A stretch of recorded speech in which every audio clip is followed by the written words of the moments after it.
Manchester United afsonasi Roy Keane Husanovni kelajakda nimalar kutayotganini aytdi. Abduqodir Husanov joriy yilning yanvar oyida Lensdan Manchester Cityga ko'chib o'tganidan keyin O'zbekiston milliy terma jamoasining eng mashhur o'yinchisiga aylandi. Buning bir necha sabablari bor albatta. Birinchidan, shaharliklar o'ndan ziyod nomdor klublarning nishoniga tushgan o'zbek futbolchisi uchun favqulodda yirik summa bonuslarni qo'shib hisoblaganda 50 million yevro sarfladi. Ikkinchidan, Abduqodir Husanov Josep Gvardiola qo'l ostiga borishi bilan birdaniga boshlang'ich tarkib o'yinchisiga aylandi. 21 yoshli legionerimizning Real, Liverpool, Newcastle, Tottenham kabi jamoalarining eng kuchli hujumlariga qarshi o'yini muxlisi mutaxassislar tomonidan yuqori baholandi. Angliya futbolining mashhur o'yinchilari, mutaxassislari, murabbiylari o'zbek futbolchisining salohiyati va iqtidoriga baho berishi odatiy hol bo'lib qoldi. Endi Abduqodir Husanov haqida Manchester Unitedning afsonasiga aylangan yulduz Roy Keane o'z fikr-mulohazasini bildirdi. Husanov o'zining debyut uchrashuvidagi ko'ngilsiz voqealarni unutib yubordi deb o'ylayman. Bu yerga endigina kelgan o'yinchiga yangi mamlakatga ko'nikish, til o'rganishga urinish,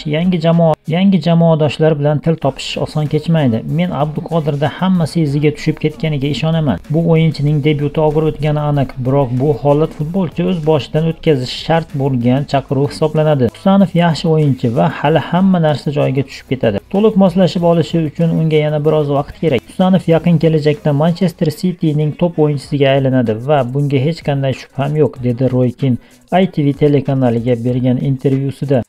Abduqodir Husanov qisqa fursatda jahon futboli cho'qqisiga ko'tarilgan o'yinchilardan hisoblanadi. Futbol sir asrorlarini bunyodkorda o'rgangan himoyachi professional faoliyatini Belarus chempionatida boshladi.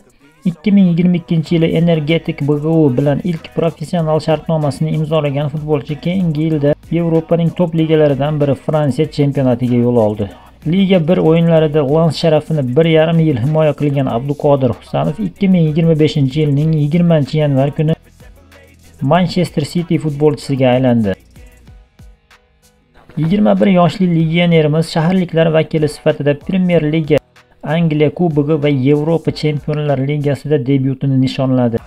Abduqodir endi yozda FIFA tomonidan yangi formatda tashkil etilayotgan klublar o'rtasidagi jahon chempionatida ishtirok etadi. Nasib qilsa, Husanov bo'lajak turnirda qatnashgan ilk o'zbek futbolchisiga aylanadi.